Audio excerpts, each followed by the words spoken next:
안녕하십니까. 2023년 3월 11일 토요일입니다. 코페스 동반자 채널에서 오늘은 롱마 EF-50A 변형 기체를 미 공군에 제출, 이 기체를 알아보자, 이런 주제로 말씀을 드리기로 하겠습니다. 원래 이번 2월 달에 롱마에서 미 공군에 제출한 기체는 미 공군이 작년 2월 말까지 제출해 달라고 요구했던 기체입니다. 그거를 롱마에서 1년을 끌다가 이번 2월 달에 제출을 한 겁니다. 그런데 여기서 우리가 먼저 이해를 하고 넘어갈 부분이 있는데, 미 공군에서 요구하는 훈련기가 그레이드가 두 단계가 있습니다. 하나는 TX 사업이었고 이번에 진행하는 거는 ATT 사업입니다. TX 사업은 그야말로 고등훈련기죠. 그 다음에 이번에 요구하는 ATT 훈련기는 전술훈련기입니다. 그렇기 때문에 TX 사업에 투입하는 훈련기와 ATT 사업에 투입되는 훈련기 기종은 다릅니다. 미 공군은 처음부터 이 사항을 요구를 했었는데,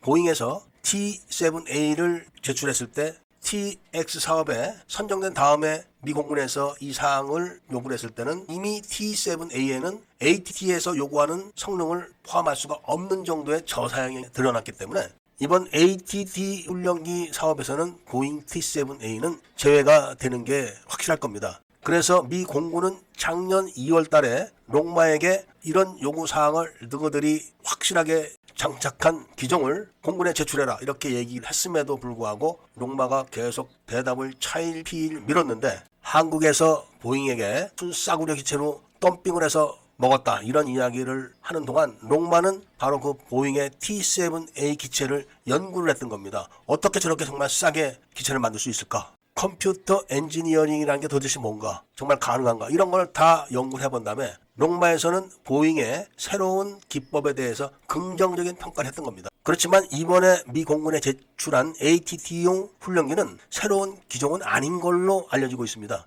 기존의 T-50A에다가 레이더, 칵핏, 그리고 급유 기능, 이런 거를 더 업그레이드를 한 걸로 알려지고, 그러니까 완전히 새로운 기체를 만드는 거는 아닌 걸로 알려지는 이유가, 공군에서 요구하고 있는 시간이 너무나 촉박하기 때문에 보잉처럼 새로운 기법으로 새로운 기체를 만들 수 있는 시간적 여유와 성공 가능성을 확실히 할 수가 없기 때문에 그냥 기존의 TX 사업에 제출했던 T-50A를 업그레이드하는 식으로 끝낸 걸로 알려지죠.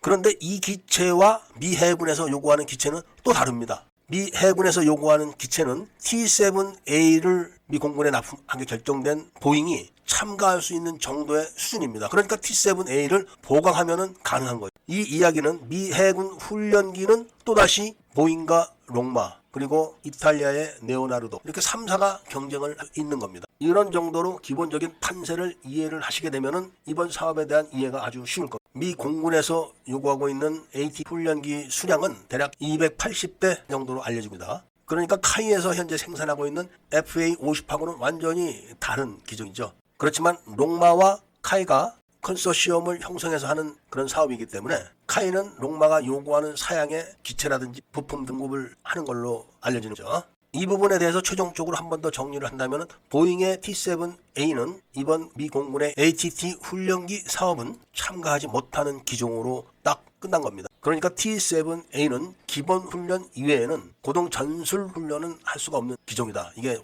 확인이 된 겁니다. 오늘 이야기의 주제와는 좀 떨어졌지만 그래도 관련이 있기 때문에 한 번 더 말씀드린다면, 바로 미 해군 훈련기 기종에 이 기체가 아니라는 거예요. 그래서 새로운 기체로 보잉과 롱마가 한번 다시 붙는데, 미 해군은 항공모함에서 이착함을 하지 않아도 된다, 단지 한번 터치하고 이륙하는 정도 된다는 기준을 발표했기 때문에 T-7A도 기고를 좀 보강하고 랜딩 기어를 보강하면 가능하다고 합니다. 바로 이 부분에서 롱마가 신경을 쓰고 있는, 롱마가 미 해군 훈련기까지 먹게 되면은 바로 공군의 ATT 훈련기와 미 해군의 훈련기 수량이 합치면은 좀 되는 겁니다. 그런데 미 해군 훈련기를 다시 보잉이 먹게 되면은 롱마는 280대 정도의 ATT 훈련기를 납품하는 걸로 미 공군 훈련기 사업에서는 끝나게 되는 겁니다. 그리고 그 결과는 전술 훈련기까지는 롱마와 카이의 기체가 성능이 더 좋고 월등하지만 가격이 높다, 이렇게 정리되는 것이고, 기본 훈련기로서는 보잉의 T-7A가 저렴하고 기본적인 훈련은 가능하다, 또 이렇게 정리가 되겠죠.